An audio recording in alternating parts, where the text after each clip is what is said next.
Good morning. Good morning, everyone. Welcome to Coffee and Conversation. Thanks so much for joining us this morning as we celebrate this Wednesday morning here in Cleveland, Ohio. Peace be with you. It is, Wednesday. It is November 25th. And it is the day before Thanksgiving.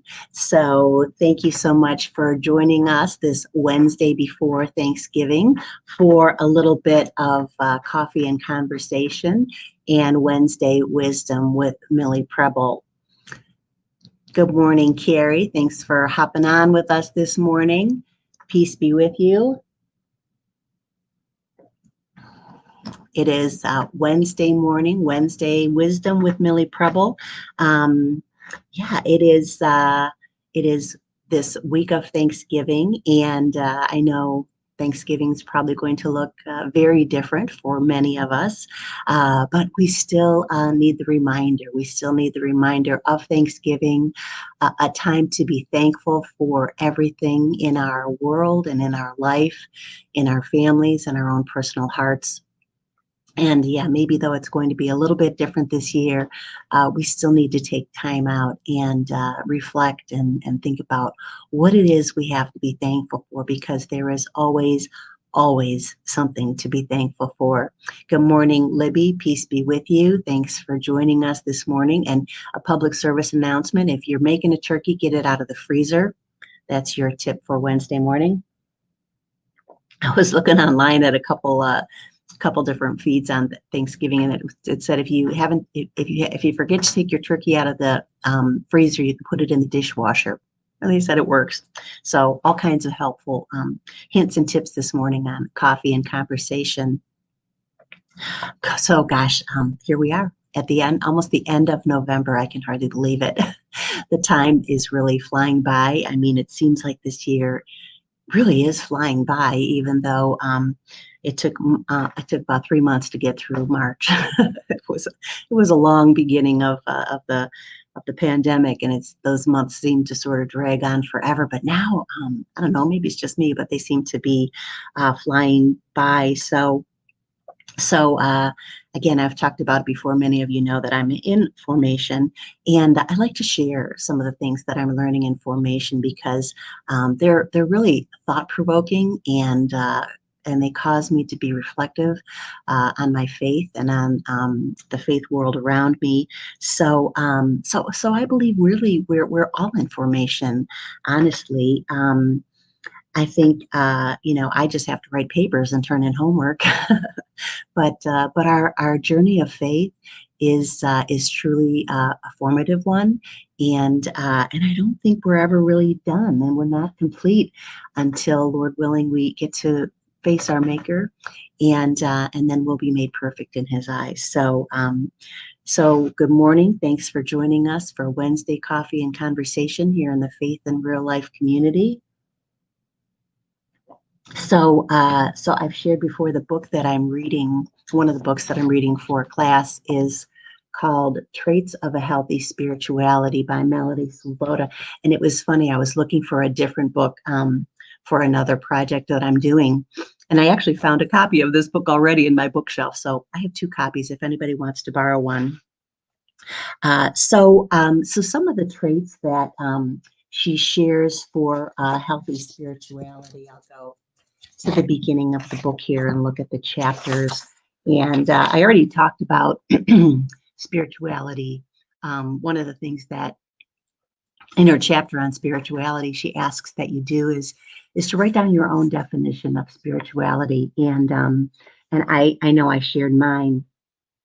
So if you haven't done that, it's a really good exercise to just take a few moments, maybe this time of Thanksgiving and the weekend, that maybe you have a few extra hours, but take a minute and write down what spirituality means to you, and I think it'll be a fruitful exercise for you. So some of the traits that she mentions in the book are self-esteem.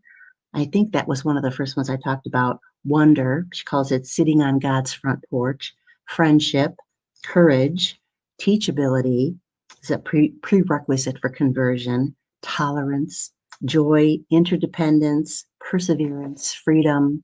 So that's all I'm going to share with you right for right now. You'll have to get the book or borrow my extra one if you want to learn more about it. But I'm sure I'll share more as we go through the book. So the one thing that I am working on this week for our assignment is a trait that I didn't really think of as far as one for a healthy spirituality, but it has become so timely in the time and the days we're living in, and it is tolerance. So she shares a story in the very beginning. There's a joke about a paratroop instructor who's teaching his class the basics of parachuting. He carefully explains to his students how to open their parachutes, adding that each of them would also be wearing a second parachute in case the first one didn't open.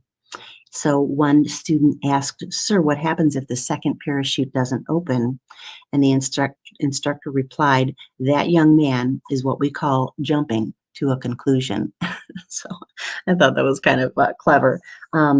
So tolerance is the ability not to always jump to a conclusion or to jump to our first thought. It is actually to have an open mind and to be loving and kind and open to those around us. So yeah, I mean I really have a lot of things underlined in this book. Good morning, Dottie. Thanks for joining us this morning on Wednesday Wisdom. This morning, I'm talking about the healthy trait of tolerance for a healthy spirituality, and yeah, to kind of think about our own personal journey.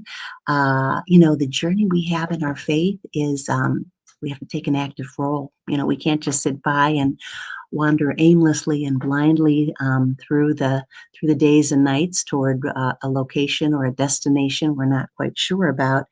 And I think when we do study our faith and we do take an active role, we discover things that stir our faith, that stir our soul, and contemplate. What is your true north? What are the truths of your own faith and your own spirituality? So taking time to write these down and have them handy, I think you can go back to them when the storms and the waves of life start crashing over you and dragging you under, and they can help you regain your footing. So yeah, these thoughts and these beliefs will be your safe harbor. They'll be your comfort in the storm, and they will help usher you to safe harbor. So yeah, I think that's an important reflection to think about. What is our spirituality and what are some healthy traits that we can have? So tolerance, yeah, I wanted to talk about tolerance this morning as one of the traits. And I think it's really an important one to consider. The author, this Melanie Swoboda, she always begins the chapter with a few quotes, and I'm going to share the one that spoke to me. It is, "Heaven will display far more variety than hell." That's by C.S. Lewis. I think that's a true summation. So my question, I guess, this morning is where do you feel your tolerance level is on a scale of 1 to 10? That's a pretty good reflective question. I mean, I will admit, growing up in a pretty comfortable suburb as a young child, I was surrounded by very like-minded people and sort of in my own bubble. Went to a Catholic prep school and wasn't ever really exposed to those of different beliefs or different ways of living. And only until we moved out of that school to a public school did I see there were people of different traditions, different faiths, different cultures. So yeah, it was very mind expanding, opening experience for me. And again, tolerance is the ability to not jump to conclusions, to offer the benefit of the doubt in each situation. And I know that can be challenging, especially when we're firmly rooted in our own thoughts and beliefs. Carrie says she's a 7 or 8. Maybe that's pretty good. That's pretty high. I mean, I would say that a lot of people perhaps hover around 4, 5, 6, maybe even a 2, 3 at times. I'd like to think I'm open. I've become much more open-minded, especially during formation. In ministry, we are encouraged to look into the diversity of those that we might minister to. And so a lot of our studies are focused on looking at these different people's beliefs, cultures, traditions, and being more open and more tolerant of others. So so yeah, I think it's to be slow to judge situations and people, and I certainly think Jesus encouraged all of us to be more open-minded. But we live in times of uncertainty, ambiguity. There's a lot of vague things that we have to tolerate and live within. And we have to remember that people are seldom completely good or completely bad, and that situations are rarely totally right or totally wrong. I think one of the important things in tolerance is the ability and the empathy and compassion to truly listen to another's position, without judging, without interrupting, without inserting our own reasons, perhaps why we think that they're not right and why we are. So yeah, I think we need to look at ambiguity and uncertainty and our desire to make everything so clear and so black and white, and ask ourselves if that is truly of God. Is that what serves us best? That belief or that feeling of having to be completely and totally certain about things. Carrie said I went up a lot since the spring. Yeah, I think a lot of people had to get unstuck in some of their beliefs in learning to tolerate the challenging times of COVID and all of the things that we have been forced into doing and into having around us during this pandemic. So thinking of some of the things that we faced in our lives, the uncertainties that we've had to live with, and some of the things that we're in the midst of right now. I mean, what is it that we can do to deal with some of these uncertainties and some of these challenging times? How can we become more patient and more kind and more tolerant? And again, certainly this time of COVID-19 has been an exercise in ambiguity, to say the least. So the book that she shares in the story, again, we're sharing some of the traits of a healthy spirituality this Wednesday morning on Coffee and Conversation. Good morning, Angela. Thanks for joining us. One of the things that she shares is the story of the barren fig tree, and we just had that reading not that long ago in our readings for Mass. So it's a great one to ponder and reflect on.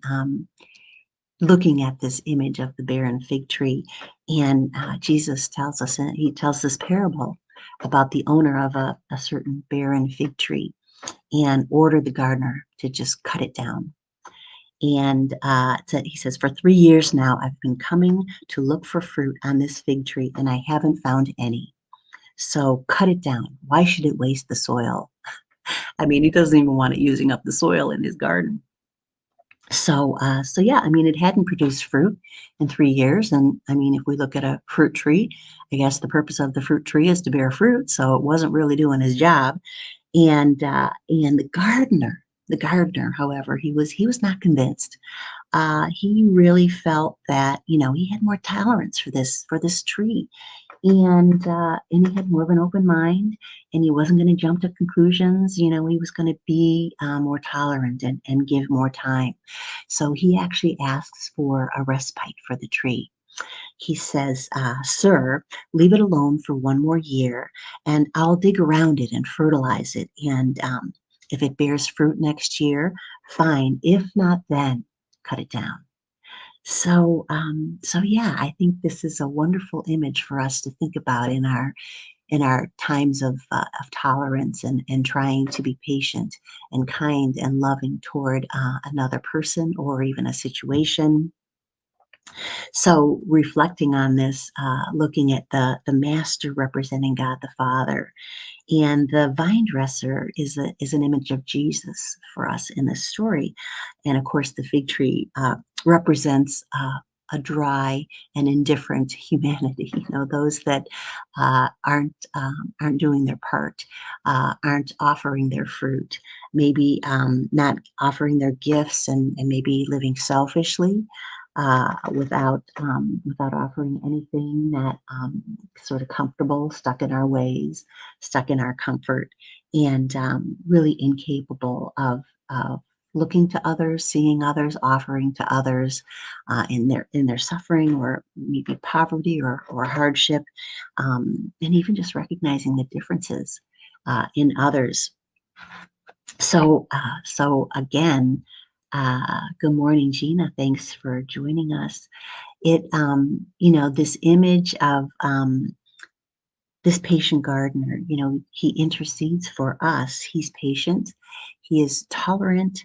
And if we look again as Jesus as the gardener, he is patient and kind and loving towards us. And we really he dedicates the time, just like the gardener. Let me take some time with this tree. Let me maybe prune some of the dead branches and put some good soil around it and fertilize it and care for it and see what if we can't get it to bear some fruit. And but we also need to remember that there was a year. The gardener said, "Give me a year." And so we also have to remember that this call for conversion is not it's not open ended. We do have a limited amount of time to bear fruit and to walk in the way that Jesus is encouraging us to walk. So, in this story, we sort of see the polar opposites. We see, the loving, tender-hearted Jesus, the gardener, and we see, the hardened heart, the intolerant fruit, or the tree that won't bear fruit. So, this unconditional love that's shown in the gardener and in Jesus is totally opposed to this self-love. And this way of spiritual apathy and desolation. So I think it's a good example of what tolerance looks like. And so we've had so many of these stories these past few weeks in our readings in the Catholic Mass about, the weeds and the wheat, and the seed that lands on rocky soil, and the prodigal son. All of these stories reminding us not to judge too soon, and not to judge too harshly, that with care, even the lost can be found. If we remember that image of the lost sheep, that Jesus leaves the 99 in search of that lost sheep so that he can bring them back into the fold, to the safety and protection of his herd. So yeah, thinking about that tolerance, how we can be tolerant of even ourselves, sometimes tolerant of others, tolerant of situations, and how that does help us grow in a healthy spirituality. In Corinthians, St. Paul, he appreciated diversity, and he shared that in his letter to the Corinthians about the different fruits of the Spirit, and how there's various gifts, but they come from the same Spirit in God that has doled out these gifts to others in our diversity, and the same Lord and the variety of activities that He gave us to everyone to all be different, but in those differences we can have what we need from others. And Jesus understood diversity as well. Look at the disciples he chose, fishermen, tax collectors, and even a religious zealot. But he saw past their traits, and he saw to their humanness. He saw to the heart of who they are as men. understanding that we are all united in the human condition. So he looked to the good that lies within each and every one of us that he created us to be. So that's a good way to look at things, is, to look beyond a person's shell or perhaps a few of their traits and look to the God within. Look to that image of God that is planted in each one of us. So yeah, his call to love our enemies as well as ourselves. I think that's the ultimate request, to be tolerant in the highest degree of diversity. So, following his example, we are called to respond with tolerance and patience and trust and love. So I remember thinking about a story when I was first starting out in the cosmetology world. I was doing a manicure on someone, and this woman she just looked at me and she said, "Have you ever considered a different career opportunity?" It's like, ooh, I was a little taken aback by her boldness of just coming right out with that.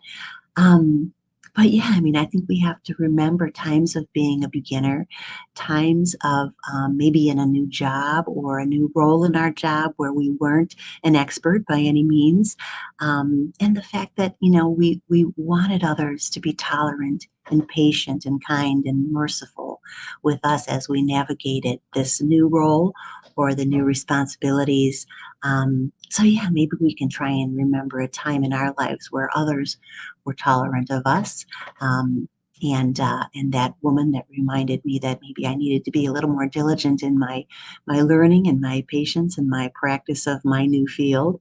Um, and yeah, I'd like to find her and let her know that many years later I was invited to work New York Fashion Week. So yeah, we can grow and we can be better at what we do if we're given the room to do it in, and we're given, maybe we're the one, maybe at these holiday, even smaller get-togethers that people need to tolerate. But we want those people in our lives to be tolerant of us, even in their differences of their beliefs, or maybe we're the one that brings the joy and hope of our faith, and maybe others aren't in a place to receive that yet. So we have to remember to be tolerant, and that sometimes we're the one being tolerated. So yeah, this Thanksgiving, you may not be in as large a group or a diverse group. Maybe you're just meeting on Zoom, but think about some of the diversities that you appreciate in others and how they can help grow who you are as a person, and widen your lens and expand your knowledge of other things, other cultures. Uh, so yeah, we think about sharing in others' diversities, and what we can find that we enjoy. I know in past years, in the summer, one of the things that my husband and I do is we go to different events, different food events, like different cultural weekends. And we go to like the Italian festival and the Greek festival. Even last year, we even went to an Indian festival, which was really fascinating. Of course, I love Indian food, but they also had their church open, and it is an Orthodox church. And their pastor actually was from India. He was over here on a couple-year assignment, and he walked us through their church, and he explained, we had to take our shoes off when we went in because we were on hallowed ground, and it was just very interesting to experience another's culture, and of course the food. I love the food of different cultures. So yeah, that's kind of my thoughts as we head into perhaps seeing more of family and friends. Of course, smaller gatherings, even if we see more online, to practice the virtue of tolerance, and to understand that we may be the one being tolerated and be thankful for that. And so yeah, I want to go into this Thanksgiving weekend thinking about unity and not diversity. So I'll close, and I'll share a prayer. But I do want us to take some time this Thanksgiving weekend, being thankful for the diversity in our world, the diversity in our families, and growing in love of that diversity and tolerance for others. Uh, So let's end. I'm going to end with a prayer that that Sister Svoboda shared at the end of the chapter. In the name of the Father and the Son and the Holy Spirit, loving God, help me to keep an open mind. Help me to live graciously with ambiguity and to be more patient toward all that is unsolved in my heart and my world. Let me hear you say to me each day, don't judge too harshly and hastily, and don't give up too soon. With time and care, even the barren fig tree can bear fruit. Don't rush into that field to kill all those weeds, lest you destroy the wheat nestling beside it. Patient God, help me to tolerate and celebrate diversity in all the many forms that I encounter it, especially in people. Help me, like you, to pronounce diversity as good. May I, like Jesus, see diversity as a faint reflection of your generosity and creativity. Amen. The Father, and the Son, and the Holy Spirit. So thanks for joining me this morning. Thanks for joining us in the Faith and Real Life community. I pray for a blessed Thanksgiving for all of us. Safe travels to all that may be traveling. I know my daughter is traveling today, she and her family. So safe travels to all those out there. Take time and remember what we're thankful for, and have a grateful heart. I think that is one of the best ways to go into our Advent season that is going to be starting on December on this Sunday. So think about that grateful heart. Think about all that we have to be thankful for, uh, and and be blessed. Peace be with you, and have a great Thanksgiving. We at the Faith in Real Life community are thankful for you, our listeners, and for all that you share and do in our world to make it a better place. Happy Thanksgiving to everyone. Thanks, guys. We'll be back tomorrow. I believe Greg will be here for a coffee and. Oh, I don't know. I don't know if he's going to be here on Thanksgiving. I have to check with production. I didn't even think about it. Maybe production can let me know if we're going to be live tomorrow on Thanksgiving. I know we'll probably have a another capsule from the vault of all that is good in the videos that Greg has on the Faith and Real Life Ministry website. So we'll be looking again at one of his favorite videos on Friday. No show tomorrow. So yeah, you guys have your own homework. Maybe you can do your homework during coffee and conversation.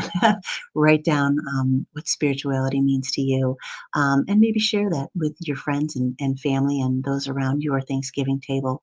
So again, happy Thanksgiving, peace to all, and make it a great day.